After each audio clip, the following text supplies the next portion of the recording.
أعوذ بالله من الشيطان الرجيم. بسم الله الرحمن الرحيم. كذبت قوم لوط المرسلين إذ قال لهم أخوهم لوط ألا تتقون إني لكم رسول أمين فاتقوا الله وأطيعون وما أسألكم عليه من أجر إن أجري إلا على رب العالمين أتأتون الذكران من العالمين وتذرون ما خلق لكم ربكم من أزواجكم بل أنتم قوم عادون قالوا لئن لم تنته يا لوط لتكونن من المخرجين قال إني لعملكم من القالين رب نجني وأهلي مما يعملون فنجيناه وأهله أجمعين إلا عجوزا في الغابرين ثم دمرنا الآخرين وأمطرنا عليهم مطرا فساء مطر المنذرين إن في ذلك لآية وما كان أكثرهم مؤمنين وإن ربك لهو العزيز الرحيم.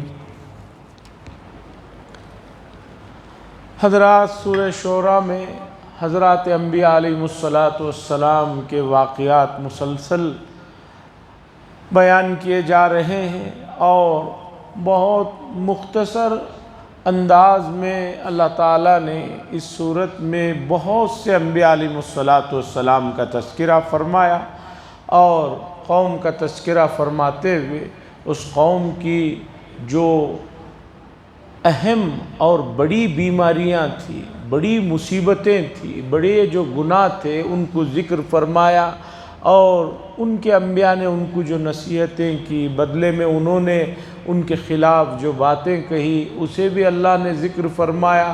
پھر اس قوم کو کس طرح ہلاک کیا گیا اسے بھی ذکر فرمایا. دو چیزیں قابل غور ہیں. پہلی چیز یہ ہے کہ انبیاء علیہ السلام کے واقعات کو بتاتے ہوئے قرآن نے جہاں ذکر کیا کہ اس نبی کی قوم کے اندر یہ خرابیاں تھیں، یہ برائیاں تھیں، یہ ان کے اندر گناہ تھے، مطلب یہ ہے کہ اے امت مسلمہ تمہیں بھی ان چیزوں سے بچنے کی اور دور رہنے کی ضرورت ہے. قرآن کریم قصوں اور کہانیوں کی کتاب نہیں ہے کہ اس میں قصے اور کہانیاں بیان کیے جا رہے ہوں، بلکہ گزرے ہوئے اقوام کی تباہی و بربادی کے ان کے جو اسباب تھے، کیوں انہیں ہلاک کیا گیا اسے بتایا جا رہا ہے. تو مطلب یہ ہے کہ تمہیں بھی ان چیزوں سے بچنا ہے. حضرت لقمان حکیم سے کسی نے پوچھا کہ آپ نے اتنا ادب کہاں سے سیکھا؟ اتنے جو با ادب ہیں آپ کہاں سے ادب سیکھا؟ انہوں نے کہا میں نے بے ادبوں سے ادب سیکھا. ادب والوں سے ادب سیکھنا تو معلوم ہے.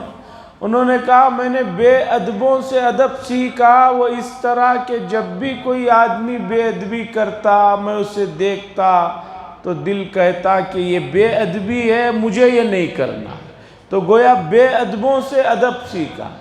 آدمی سنبھلنا چاہے، سیکھنا چاہے، سنورنا چاہے تو اس کے لیے عالم میں بڑی چیزیں، اور اگر کوئی آدمی سنبھلنا نہ چاہے، سدھرنا نہ چاہے تو اس کے لیے دنیا بھر کی چیزیں بھی ناکافی. تو امت مسلمہ کے سامنے گزرے ہوئے انبیاء کے واقعات کو ذکر کیا جا رہا ہے اس امید کے ساتھ کہ ان چیزوں سے، جن چیزوں کی لت اس قوم کو تھی، تمہیں بچنا ہے. اب اللہ تعالیٰ حضرت لوط علیہ السلام اور ان کے قوم کے واقعے کو ذکر فرما رہے ہیں. حضرت لوط علیہ السلام کا تذکرہ اس سے پہلے کئی جگہ پر ہو چکا ہے. یہ حضرت ابراہیم علیہ السلام کے ہم عصر ہیں، معاصر ہیں. ابراہیم علیہ السلام کے معاصر ہیں اور حضرت ابراہیم علیہ السلام کے چچا زاد بھائی بھی ہوتے ہیں. یہ دونوں حضرات عراق سے نکلے تھے۔ حضرت ابراہیم علیہ السلام تو ملک شام میں رہ گئے تھے، اس کے آس پاس کے علاقے میں حضرت لوط علیہ السلام کو مبعوث کیا گیا تھا۔ آپ نے وہاں رہ کر قوم کی جو ہے رہنمائی کی۔ اگرچہ جس بستی میں اس علاقے میں رہتے تھے یہ ان کا اصل وطن نہیں تھا، ان کا اصل وطن تو عراق تھا، شہر تھا جہاں کے حضرت ابراہیم علیہ السلام ہے۔ جس طرح ابراہیم علیہ السلام کو ان کی قوم نے وہاں سے نکال دیا تھا تو یہ بھی ان کے ساتھ چلے آئے تھے، یہ دوسرے علاقے میں نبی تھے۔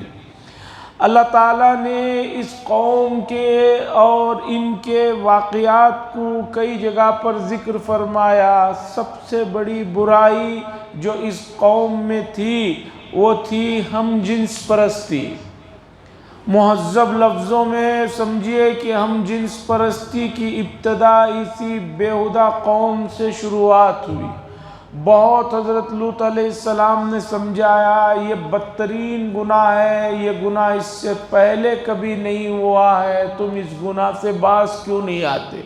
اللہ تعالیٰ نے تمہاری تسکین کے لیے تم لوگوں کی بیویوں کو بنایا ہے، اپنی جائز ضرورتیں یہاں پوری کرو، لیکن یہ ہمیشہ کہتے تھے کہ بھئی ہمیں عورتوں میں کوئی دلچسپی نہیں ہے، ہمیں جو ہے مردوں میں دلچسپی ہے۔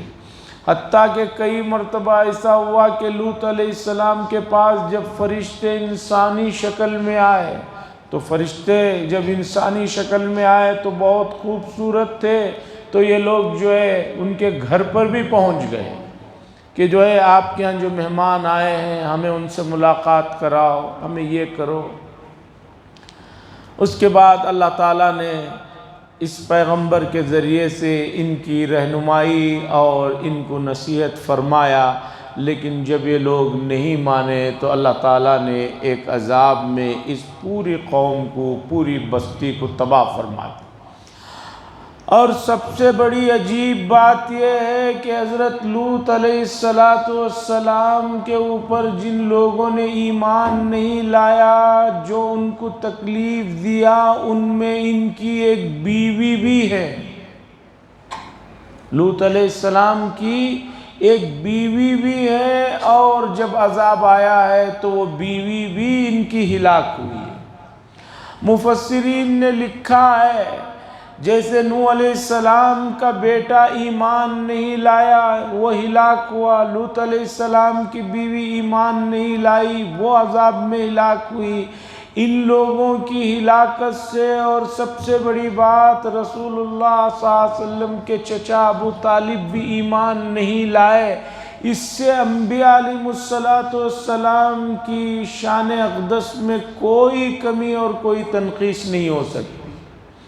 اور اس لیے یہ بات ذہن میں رکھنا چاہیے کہ موجودہ زمانے میں شیطان جو بہت سے لوگوں کو بہکاتا ہے، وہ یہ کہتا ہے کہ فلاں آدمی کی بات تم کیوں سنتے ہو، ان کی بات تو اس کے گھر والے اور قریبی لوگ نہیں سنتے۔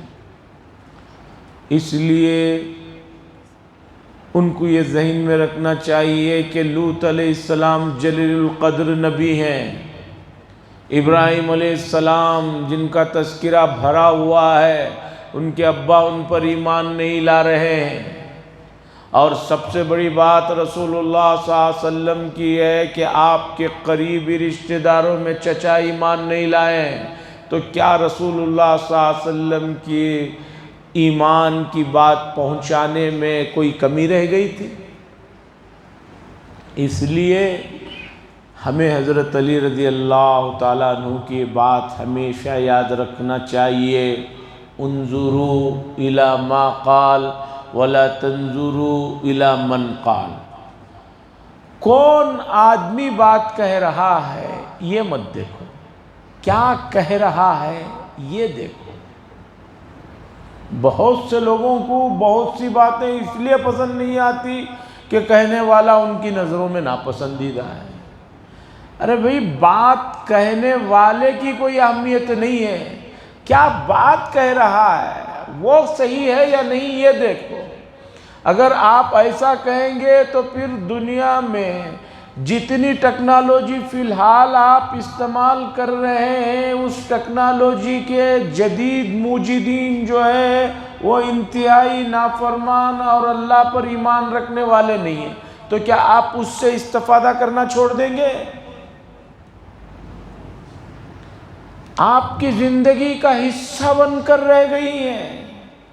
جب آپ کیا کہتے ہیں کہ بھئی فائدے کی چیز ہے، جب آپ کی ذات پر آپ کے جسم کے لیے کوئی چیز فائدے کی ہے تو آپ کہتے ہیں کہ بنانے والا کون ہے، ہمیں اس سے مطلب نہیں ہے۔ لیکن آپ کی روح کے لیے کوئی آدمی بات کرتا ہے تو آپ اس میں یہ دیکھتے ہیں کہ کہنے والا کون ہے، وہ کیا کرتا ہے، کیا نہیں کرتا ہے، اس کا بیک گراؤنڈ کیا ہے۔ اس چیز میں پڑھ کر آپ اس کی صحیح بات کو نظر انداز کر دیتے ہیں۔ یہ امت کی بڑی خرابی ہے۔ رسول اللہ صلی اللہ علیہ وسلم کی طرف منسوب یہ حدیث ہے، کلمۃ الحکمہ ضالۃ المؤمن، حکمت کی باتیں، حکمت کی چیزیں مومن کا گم کردہ سامان ہے، اسے جہاں بھی پاؤ اسے حاصل کرو، یہ تمہارا پہلا۔ لوط علیہ السلام کی قوم میں جو برائی تھی، وہ برائی اس وقت دنیا کے کئی ملکوں میں پھیل چکی ہے، اور افسوس یہ ہے کہ ان ترقی یافتہ ملکوں نے اس چیز کو قانونی طور پر اپنے اپنے پارلیمنٹوں میں پاس کر کے قانونی جواز عطا کر دیا ہے، اور اسی پہ چلتے ہوئے بہت پہلے ہمارے ملک میں بھی کورٹ میں ایک کیس میں یہ کہا گیا تھا کہ جو ہے گے بننا یا ہم جنس پرستی بننا یہ کوئی گناہ نہیں ہے، یہ انسان کی شخصی آزادی میں دخل اندازی دینے کا کسی کو حق نہیں ہے۔ عجیب بات ہے، لوگ کوئی بھی بات ہوتی ہے کہتے ہیں شخصی آزادی ہے، ملک آزاد ہے، آزاد ملک میں آپ کو جو ہے کوئی چیز اس آدمی کی شخصی آزادی میں جو خلل بنتی ہو وہ کرنے کی اجازت نہیں۔ جب ایسی بات ہے تو ایک آدمی کے دل میں خیال آ رہا ہے کسی کو ماروں، وہ آزاد ہے، اس کے دل میں خیال آ رہا ہے، اب وہ اگر مارتا ہے تو اسے کیوں پکڑتے ہیں بھائی؟ اس کی شخصی آزادی میں تو دخل اندازی دینا ہو۔ شخصی آزادی کا مطلب وہ نہیں ہے جو سمجھا جا رہا ہے۔ ایک آدمی شخصی آزاد ہے تو کیا وہ جا کر کہیں ڈاکہ ڈالے، چوری کرے تو آپ کہیں گے کہ بھئی نہیں مت پکڑو، اس لیے کہ اس کا دل نے چاہا، وہ آزاد ہے، وہ جو چاہے کر سکتا ہے۔ لیکن نہیں، آپ کہتے ہیں نہیں، یہ قانون کے خلاف ہے۔ کذبت قوم لوط المرسلین، لوط علیہ السلام کی قوم نے رسولوں کو جھٹلایا۔ اذ قال لهم، اس وقت جب انہوں نے یعنی ان کے بھائی لوط علیہ السلام نے کہا الا تتقون، کیا تم ڈرتے نہیں ہو؟ انی لکم رسول امین، میں تمہارے لیے ایک امانت دار رسول ہوں۔ فاتقوا اللہ واطیعون، بس اللہ سے ڈرو، تقوی اختیار کرو، واطیعون، اور میری فرما برداری کرو۔ وما اسألکم علیہ من اجر، اور اس چیز پر میں تم لوگوں سے کوئی معاوضہ، کوئی اجرت، کوئی سیلری، کوئی تنخواہ نہیں منگتا ہوں۔ ان اجری الا علی رب العالمین، میرا اجر، میرا معاوضہ تو اس رب العالمین کے اوپر ہے جو تمام جہانوں کا پالنے والا ہے۔ اتأتون الذکران من العالمین، کیا تم لوگ آتے ہو مردوں کے پاس اور ایسا کرنے والے تم لوگ دنیا میں پہلے ہو۔ وَتَذَرُونَ مَا خَلَقَ لَكُمْ، اور چھوڑ دیتے ہو اس چیز کو جو تمہارے لیے اللہ نے پیدا کیا ہے، تمہاری بیویاں، تمہاری بیویاں جس کام کے لیے پیدا کی ہیں اسے چھوڑ کر تم جو غلط راستے سے آ رہے ہو۔ بل انتم قوم عادون، بلکہ تم حد سے گزرے ہوئے اور حد سے تجاوز کی ہوئی قوم۔ قالوا، لوط علیہ السلام کی قوم کہنے لگی اے لوط، اگر تم ان چیزوں سے، ان نصیحتوں سے باز نہیں آؤ گے، نہیں رکو گے، تو ہم تمہیں سنسار کر دیں گے یا آپ کو بھی شہر بدر کر دیں گے۔ من المخرجین، شہر سے نکالنے والے لوگوں میں سے آپ کو بھی شامل کر دیں گے، شہر بدر کر دینا۔ پہلے گاؤں دیہاتوں میں ماحول ہوتا تھا، ابھی بھی ہے، کسی آدمی کو شہر سے بدر کر دیا جاتا تھا، شہر میں اندر آنے نہیں دیا جاتا تھا، تو اس کے لیے بہت بڑی تکلیف کی اور سزا کی بات ہوتی تھی، کوئی اس سے بات نہیں کر سکتا تھا۔ قال انی لعملکم من القالین، حضرت لوط علیہ السلام نے کہا میں تمہارے کاموں سے بہت بیزار ہوں، میں بہت تم لوگوں سے جو ہے اس حرکت کی وجہ سے تمہیں ناپسند کرتا ہوں، بیزار ہوں۔ رب نجنی، اے میرے رب مجھے اور میرے گھرانے والوں کو جو کچھ یہ لوگ کر رہے ہیں اس سے نجات عطا فرما۔ مختصر واقعہ ہے، کتنی چیزیں پیش آئی اسے سب قرآن نے ذکر نہیں کیا۔ فائنل اسٹیج کی بات یہ نصیحت کرتے گئے، جب میں نہیں مانے، آخر میں جب حضرت لوط علیہ السلام کو لگا کہ ابھی قوم سدھرنے والی نہیں ہے، انہوں نے اللہ سے دعا کی کہ اے اللہ مجھے اور میرے گھر والوں کو نجات عطا فرما۔ فَنَجَّيْنَاهُ وَأَهْلَهُ أَجْمَعِينَ، ہم نے ان کو اور ان کے گھر والوں کو تمام کو نجات عطا فرمائی۔ إِلَّا عَجُوزًا فِي الْغَابِرِينَ، مگر ایک بڑھیا کو جو پیچھے رہنے والوں میں سے ہو گئی تھی۔ اس بڑھیا سے مراد، اس بوڑھی عورت سے مراد حضرت لوط علیہ السلام کی ایک بیوی تھی جو کافرہ بھی تھی اور جو ہے اس قوم کے ساتھ جو ہے وہ لگی ہوئی تھی۔ ثم دمرنا الآخرین، پھر ہم نے ان کو اکھاڑ پھینکا۔ دمرنا تدمیر کے معنی آتے ہیں اکھاڑنا۔ ایک چیز تو ہے کاٹی جاتی ہے، ایک نکالی جاتی ہے اور ایک اکھاڑی جاتی ہے، پورے جڑ سمیت جو چیز کو اکھاڑا جاتا ہے اسے اکھاڑنا کہتے ہیں، دمرنا کہتے ہیں۔ پھر ہم نے جو ہے دمرنا الآخرین، پھر ہم نے ان کو اکھاڑ پھینکا۔ وَأَمْطَرْنَا عَلَيْهِمْ مَطَرًا، پھر اور ہم نے ان پر برسانا بارش برسائی۔ فَسَاءَ مَطَرُ الْمُنذَرِينَ، پس بہت ہی بری بارش تھی ان ڈرانے والوں کے لیے، یعنی وہ بہت بری بارش تھی جو ہم نے ان پر برسائی۔ ایک تو اس قوم کو جبریل علیہ السلام پوری بستی کو اوپر لے گئے، اوپر لے جا کر اوپر سے الٹ دیا، اور اس کے بعد نوکیلے قسم کے پتھروں کی ان پر بارش ہوئی ہے، اور پوری بستی جب لے جا کر الٹائی گئی ہے اوپر سے تو تبھی آدمی کی آدھی جان تو نکل ہی گئی، یا کچھ باقی بھی رہ گئی تھی، تو نوکیلے پتھروں سے اللہ تبارک و تعالیٰ نے ان پر بارش برسائی۔ حاضرین اکرام، تاریخ کا علم رکھنے والے، آثار قدیمہ کے لوگ جو تحقیقات کرتے رہتے ہیں گزشتہ زمانوں کی چیزوں وغیرہ میں، تو خاص طور پر ملک شام ہے، عراق ہے، ادھر کا جو مڈل ایسٹ کا ایریا ہے، وہاں پر ایسی تمام چیزیں تحقیقات سے انہیں مل رہی ہے کہ یہاں پہلے بستیاں ہوا کرتی تھی، یہاں لوگ ہوا کرتے تھے، انہیں ہلاک کیا گیا ہے۔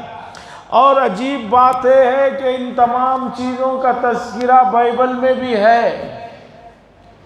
لوط علیہ السلام کی قوم جو تباہ و برباد ہوئی ہے اس کی پوری تفصیلات بائبل میں بھی ہے کہ لوط علیہ السلام کے ساتھ جو قوم نکلی رات کے وقت اس میں کون کون تھے، بیوی جو نہیں تھی، داماد تھے، بیٹیاں تھی، یہ تمام تذکرے ان کی کتابوں میں بائبل میں موجود ہیں۔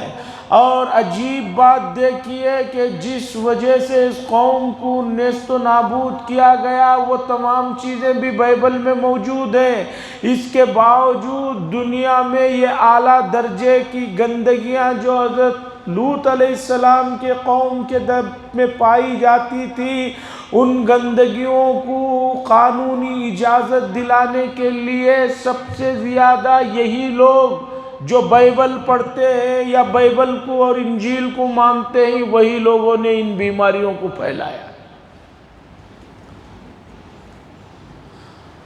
اور بر صغیر کا معاملہ ایسا ہے، ہم لوگ ایسے ہیں کہ ہمیں کوئی بھی بات جو مغرب سے آتی ہے، یورپ امریکہ کی رہتی ہے، وہ بہت پسند آنے لگتی ہے، وہ بہت پسند آنے لگتی ہے۔ ذہنی طور پر اتنے غلام بن چکے ہیں، ان کی کوئی بھی بات یہاں کے لوگوں کو بری نہیں لگتی۔ جو وہ کر رہے ہیں اپنے آپ کو ان کے برابر رکھنے کے لیے آدمی فوراً وہ کرنا شروع کر دیتا ہے۔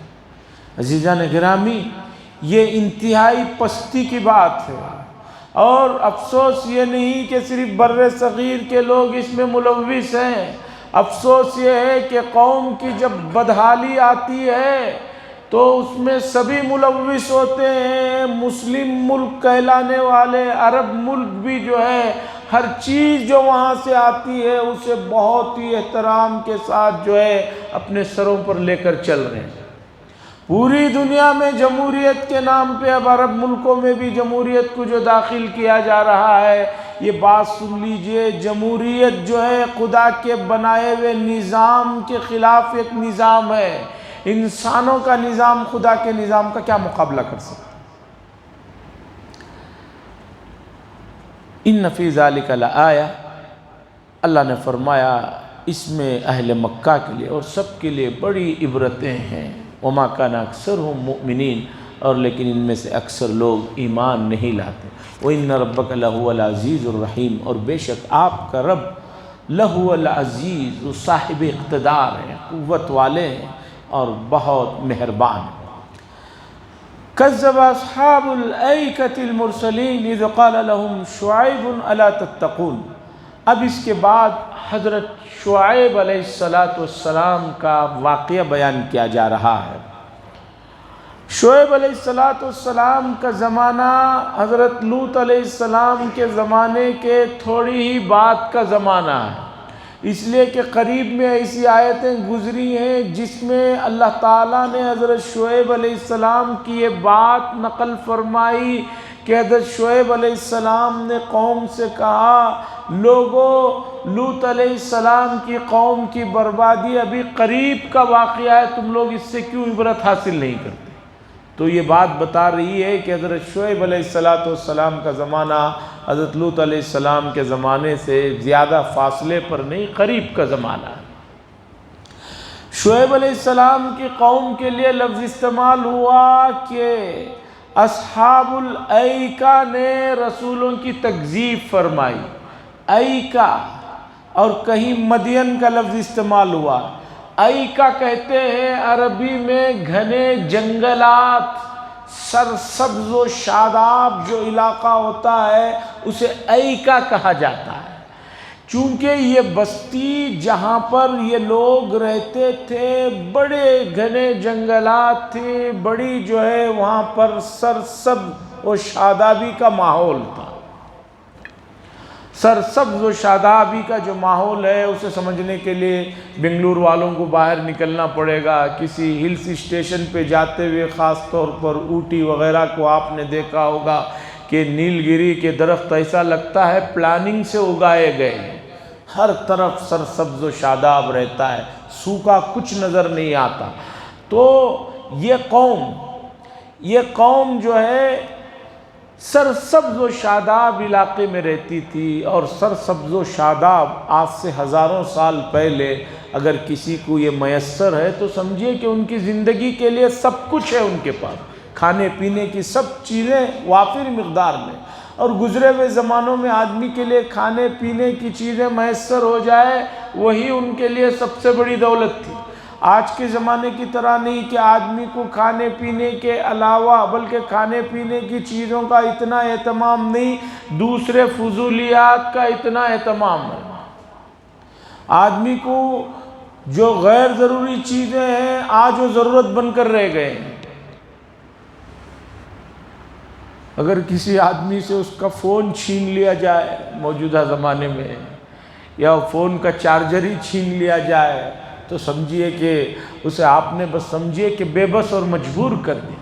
کسی چیز کو اتنی گہرائی میں لے جانا کہ وہ آپ کی زندگی کا سکون ختم کر دے بہت مشکل۔ اخباروں میں پڑھنے کو ملتا ہے، مجھے کوئی تعجب نہیں ہوتا۔